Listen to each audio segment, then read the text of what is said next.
कांग्रेस के गढ़ रायबरेली में 2 दिनों तक समाजवादी विजय यात्रा निकालेंगे। ये खबर भी आपको दिखाएंगे, लेकिन अब सीधे बनारस चलते हैं। प्रधानमंत्री मोदी वहां पर क्या कुछ कह रहा है, ये सुनते हैं।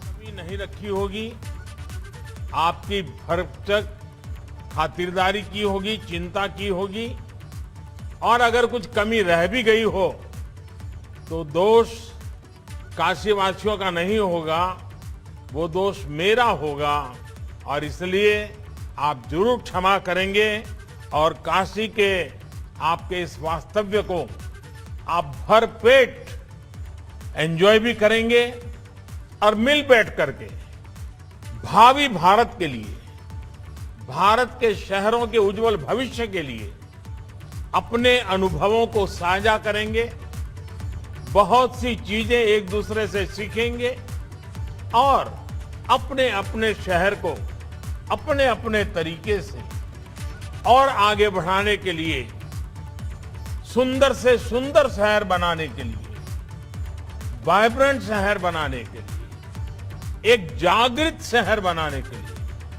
आप कोई कसर नहीं छोड़ेंगे, ऐसा मेरा पूरा विश्वास है। आप सभी मेयर साहिबान जरूर अपने कार्यकाल में अपने शहर को कुछ न कुछ देना चाहते ही होंगे। आप जरूर चाहते होंगे कि आप अपने शहर में कुछ ऐसा करके जाएं ताकि आने वाले समय में 5, 50, 20 साल के बाद जब भी कोई शहर में आए तो चर्चा करें कि जब फलाने सज्जन यहां मेयर थे या फलानी बहन यहां मेयर थी, तब ये शहर में ये काम हुआ था।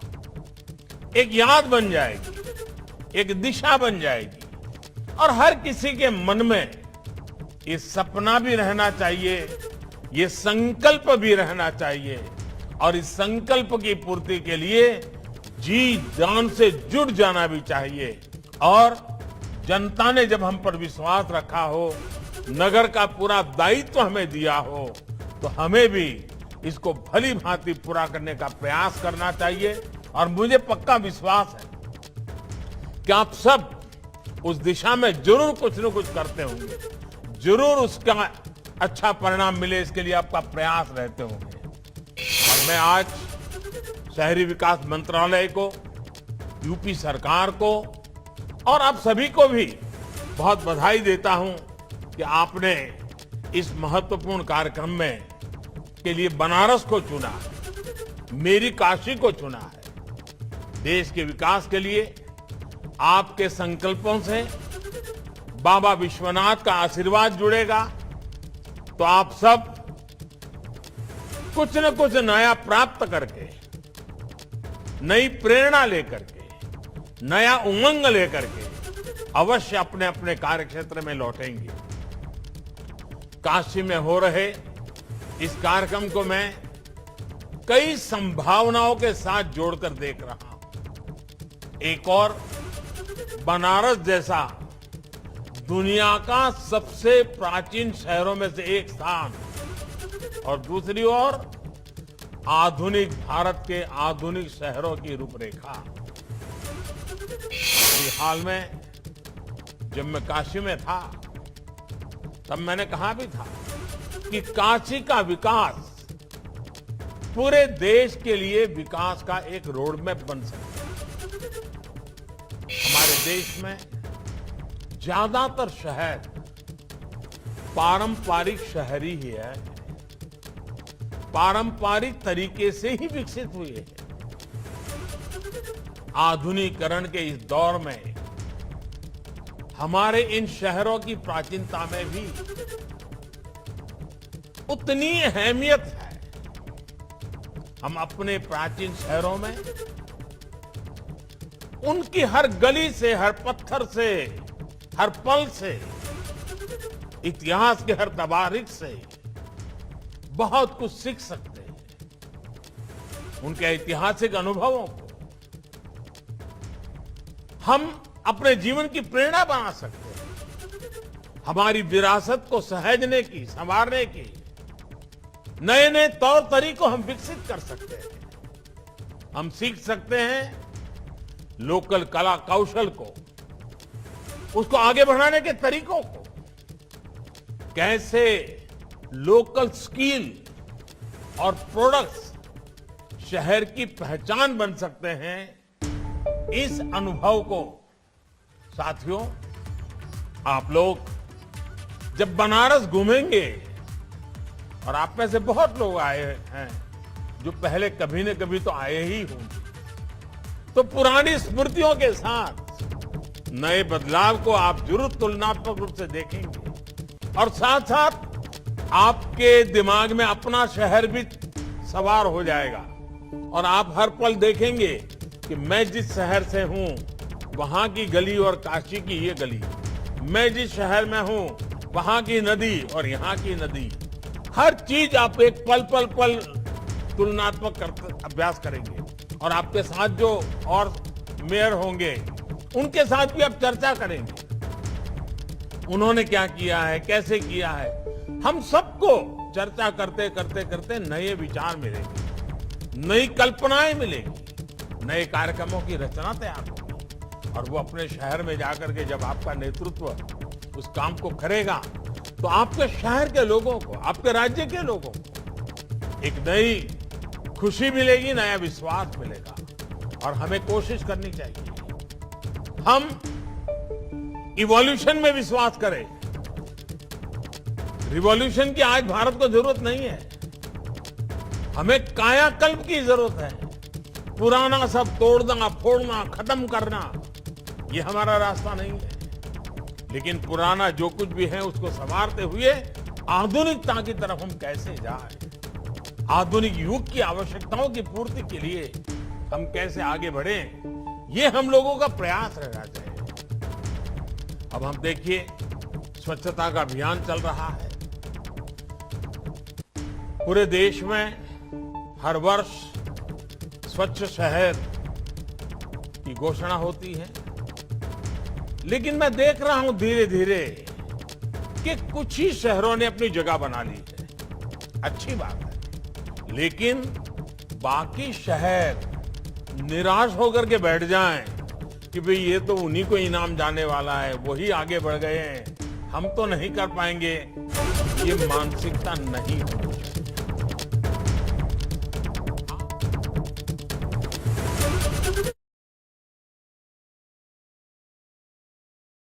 आप किसी से पीछे नहीं होंगे, आपके शहर किसी से पीछे नहीं होगा, ये संकल्प कर सकते हैं, नहीं कर सकते। मैं तो कहूंगा हमारे हरदीप पुरी जी को, हम ये भी कोशिश कर सकते हैं कि जो श्रेष्ठ स्वच्छ शहर है उनको तो इनाम देंगे ही देंगे, उनको तो रिकॉग्नाइज करेंगे, सम्मानित करेंगे। लेकिन जो अच्छा होने का सबसे ज्यादा प्रयास कर रहे हैं उनको भी हम रिकॉग्नाइज करें, और जो बिल्कुल आग बंद करके बैठ गए हैं, कुछ करना ही नहीं है, उनकी सूची भी निकालें और उन राज्यों में एडवर्टाइजमेंट करें कि देखिए इस राज्य के 3 शहर हैं वो इस स्वच्छता में कुछ नहीं कर रहे। तो जनता का दबाव इतना बढ़ेगा कि हर किसी को काम करने का मन कर जाएगा।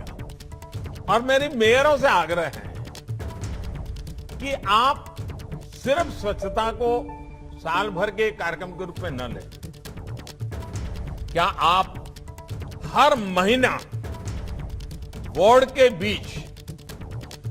हर वार्ड के बीच स्वच्छता की स्पर्धा ऑर्गेनाइज कर सकते हैं क्या?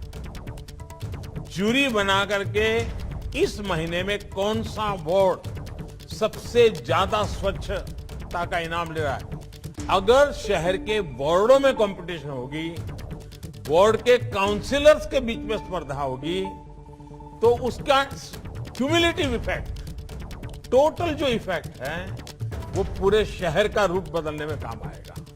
और इसलिए मैं तो चाहूंगा, दूसरा, जैसे स्वच्छता का एक महत्व है, सौंदर्यकरण भी, ब्यूटिफिकेशन, ये भी मैं तो चाहता हूं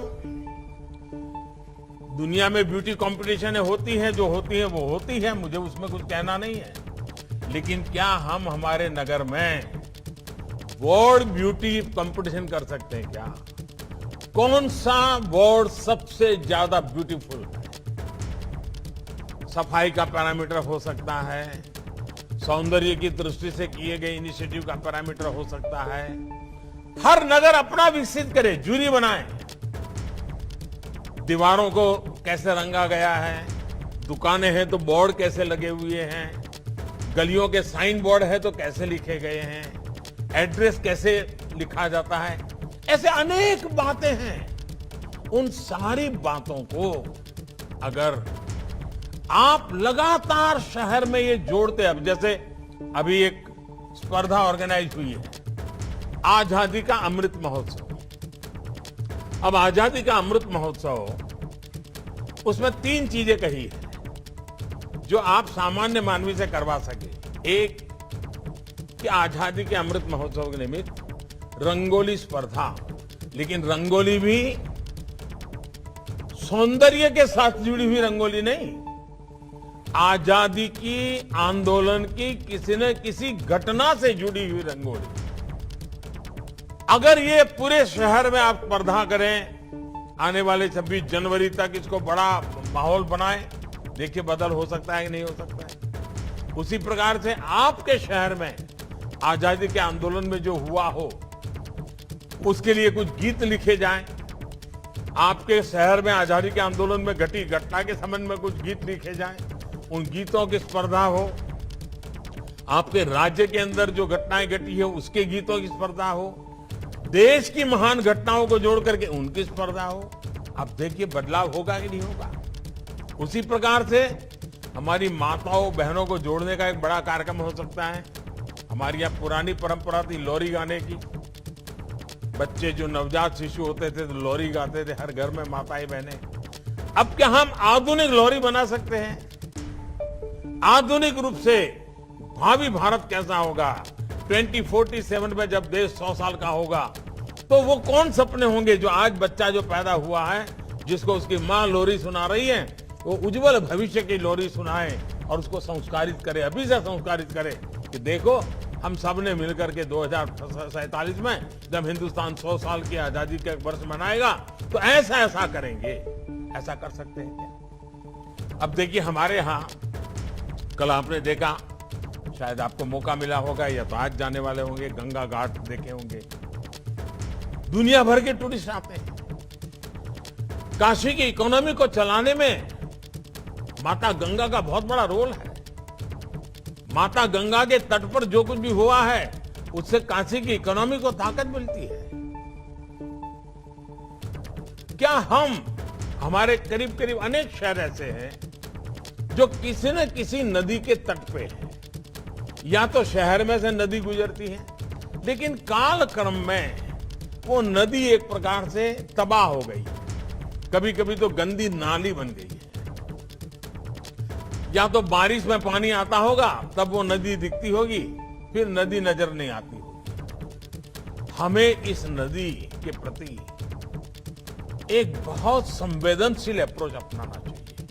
आज जब पूरी दुनिया पानी के संकट की चर्चा करती है, आज जब सारी दुनिया ग्लोबल वार्मिंग, क्लाइमेट चेंज की चर्चा करती है और हम हमारे नगर की नदी की परवाह ही न करें,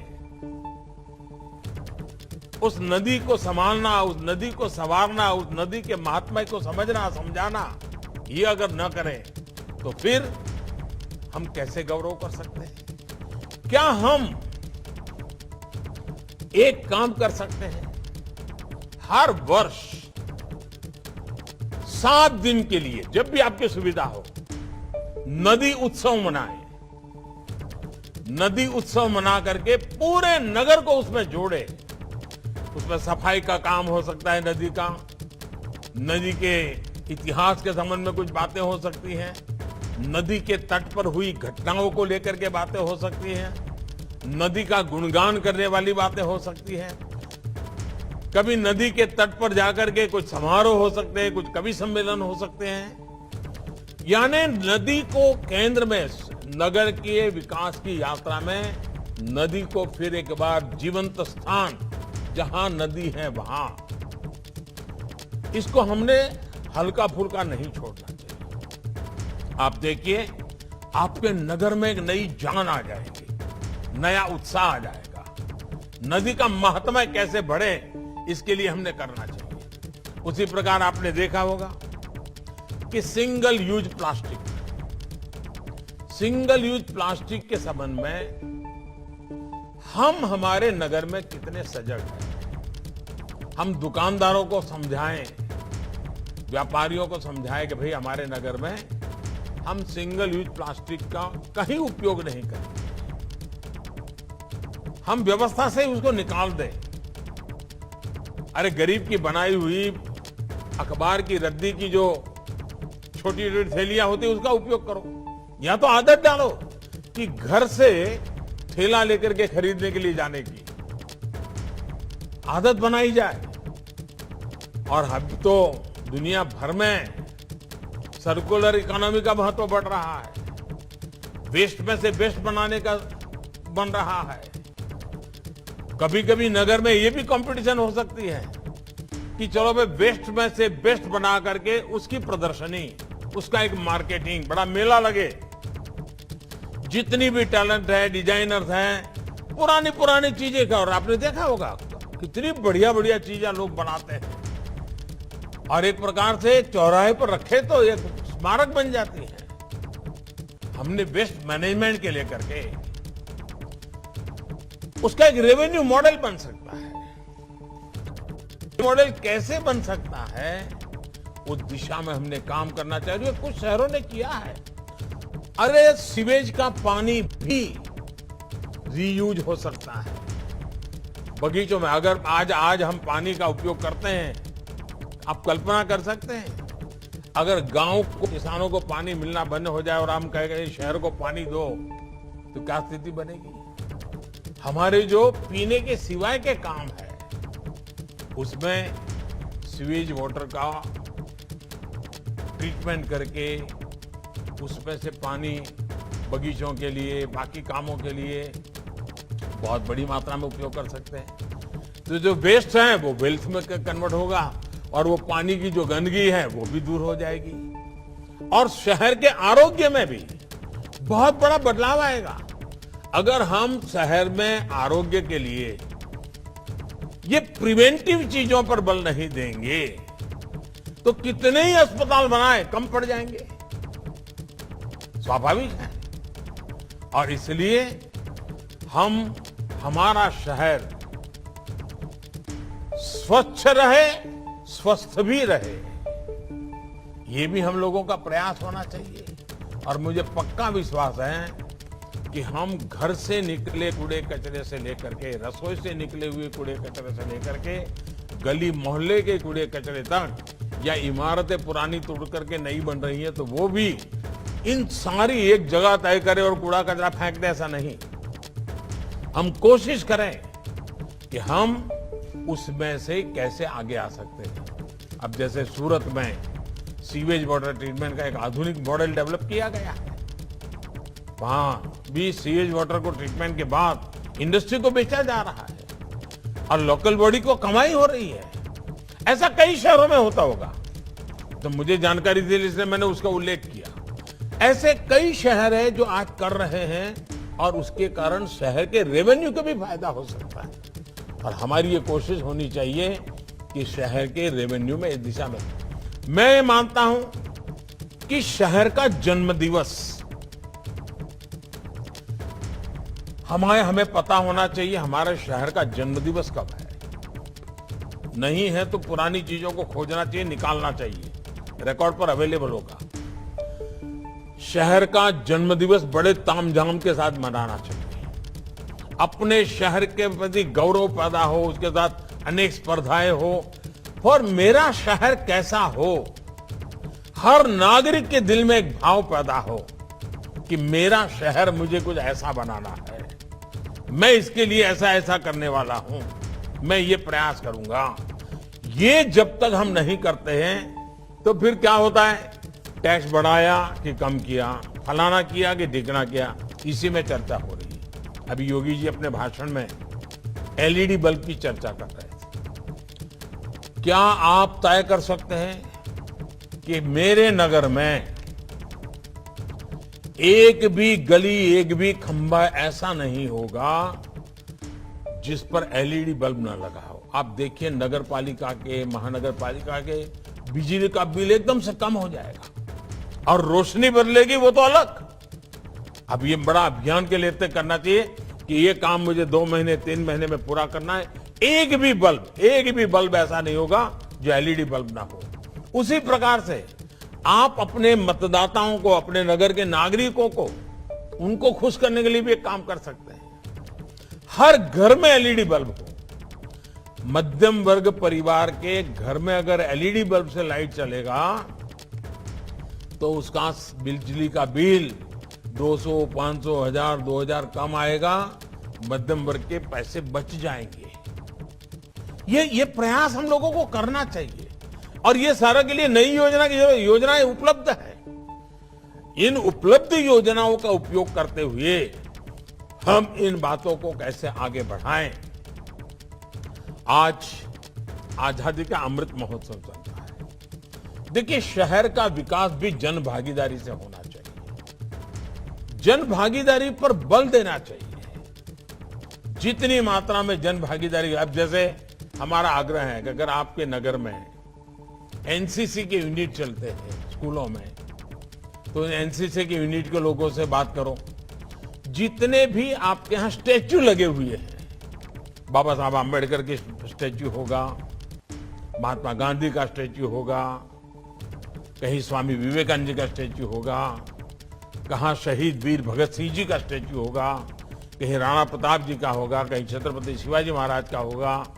अलग अलग स्टैच्यू रहते हैं। लगाते समय तो हम बहुत जागरूक होते हैं, वाह तामझाम, इतना मन लग जाता है। लेकिन लग जाने के बाद कोई उसकी तरफ देखता नहीं है। साल में एक दिन जब या तो उनको जन्मदिन होगा तब तो हम देख लेते हैं। क्या हम हमारे एनसीसी के कैडेट्स, उनकी टोलियां बना करके हर दिन सभी स्टैच्यू को साफ सुथरा करेंगे, उसकी सफाई करेंगे और जो बच्चे इकट्ठे होंगे वो स्टैच्यू किसका है उस पर 5 मिनट भाषण करेंगे। हर दिन नए नए बच्चे आएंगे तो उनको पता चलेगा भाई ये स्टैच्यू है, इस महापुरुष ने ये काम किया था और आज हमारी बारी है कि चलो इस चौराहे को साफ सफाई का हमें मौका मिला है। चीजें छोटी हैं लेकिन पूरे नगर को बदलाव लाने की बड़ी ताकत रखती है। आपके कार्यकाल में यह आजादी का अमृत महोत्सव आया है।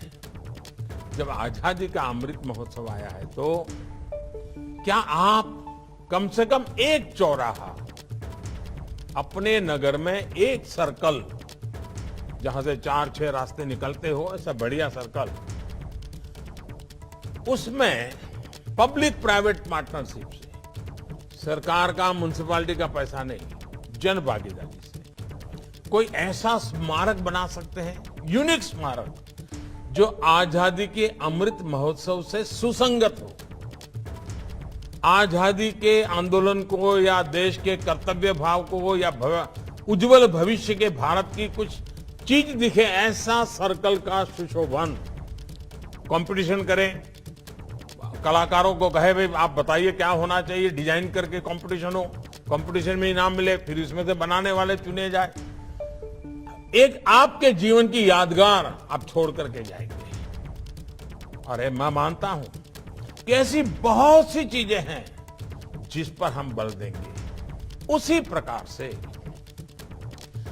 आपके शहर की एक पहचान, क्या आपको नहीं लगता है कि भाई आपके शहर की एक पहचान बने?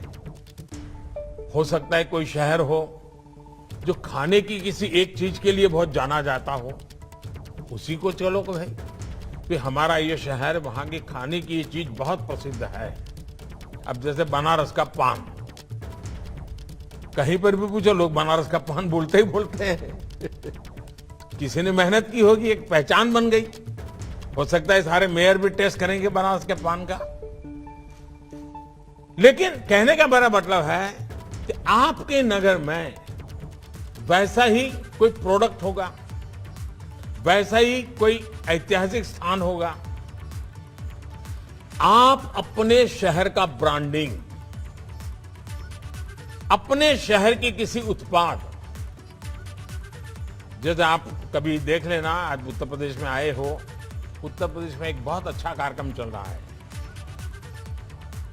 वन डिस्ट्रिक्ट वन प्रोडक्ट, और उन्होंने बड़ा मैपिंग करके किस जिले में कौन सी चीज ज्यादा मशहूर है, कौन सी चीजों का महत्व है, उन्होंने निकाल, उसके सोवेनियर भी है, अगर हो सके तो वहां के मुख्यमंत्री जी आपको देंगे। आप देखिए उतना इसका असर पैदा हुआ है कि जैसे कोई एक क्षेत्र होगा जहां खेलकूद के साधन बन रहे हैं तो उसकी पहचान हो गई। आप अपने शहर का वैसी क्या विशेषता है जो हिंदुस्तान में किसी को भाई, जैसे बनारसी साड़ी फेमस हो गई दुनिया में, हिंदुस्तान के किसी भी कोने में शादी होती तो हर को मन करता है कि एक तो बनारसी साड़ी खरीदेंगे, इसलिए इसका ब्रांडिंग कर दिया। क्या आपके शहर की ऐसी चीज है जो पूरे हिंदुस्तान के हर कोने के मालूम हो कि भाई हाँ, पटना की ये चीज बढ़िया है, हैदराबाद की ये चीज बढ़िया है, कोची की ये चीज बढ़िया है, तिरुवनंतपुरम की ये चीज बढ़िया है, चेन्नई की ये चीज बढ़िया है। आपके शहर के अंदर ऐसी कौन सी विशेषता है, पूरा शहर मिलकर के तय करे भाई हाँ, हमारी ये सबसे बड़ी ताकत है, उसको कैसे बढ़ाया जाए। आप देखिए, एक इकोनॉमिक एक्टिविटी का एक बहुत बड़ा साधन बन जाएगा। यानी शहरों का डेवलपमेंट, उसमें एक नए स्तर पर हमको ले जाना है,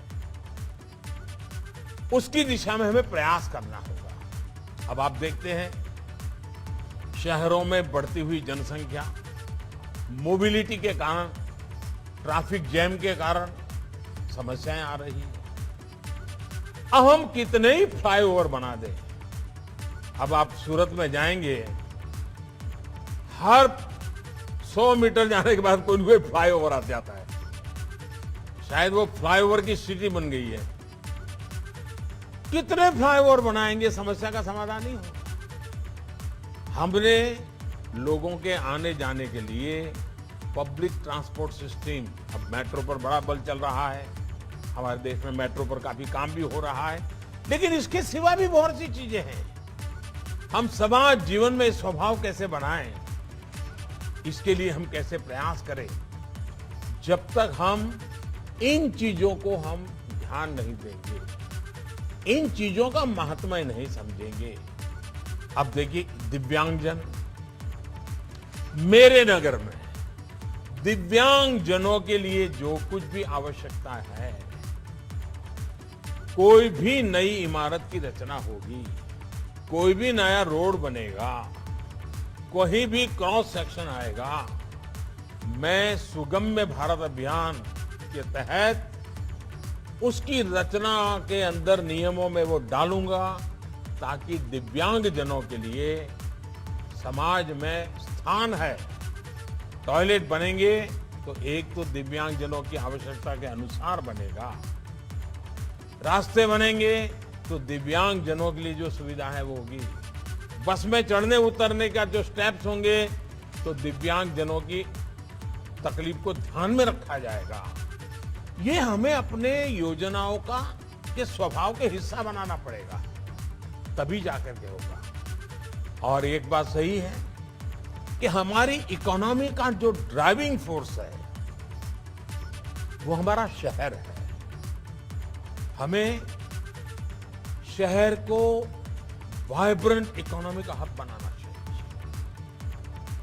उसके लिए हमारा ध्यान होना चाहिए कि जहां पर नए उद्योग लग सकते हैं उसको जगह आइडेंटिफाई करें, लोगों को रहने के लिए, मजदूरों को रहने के लिए व्यवस्था भी साथ साथ बनती चले, ताकि उनको बहुत लंबा जाना ना पड़े एक जगह से दूसरी जगह पे, वहीं पर उनको काम भी मिल जाए और वहीं पर उनको रहने की व्यवस्था मिल जाए, उनको सुविधा मिल जाए।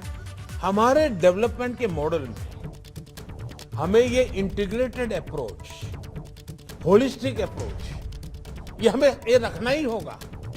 और तब जाकर के इकोनॉमी एक्टिविटी के लिए हर कोई आएगा कि भाई यहाँ एक इकोसिस्टम है, यहाँ व्यवस्थाएं हैं, मैं जाकर के अपना उद्योग लगा सकता हूँ, अपना कारखाना लगा सकता हूँ और मैं रोजगार पैदा कर सकता हूँ, मैं उत्पादन कर सकता हूँ। हमारे विकास के मॉडल में एमएसएमई को कैसे बल मिले, ये हमें चिंता करनी होगी। और एक बात आप सबको मेरा बहुत आग्रह है, और मैं सभी मेयर साहिबान से मैंने जितना बस बताया, हो सकता है सब चीजें आपको कर पाए न कर पाए, आपकी प्रायोरिटी हो न हो, लेकिन एक काम आप अगर करेंगे आपको बहुत सुख मिलेगा, बहुत संतोष मिलेगा, और वो है पीएम स्वनिधि योजना। आप भली भांति जानते हैं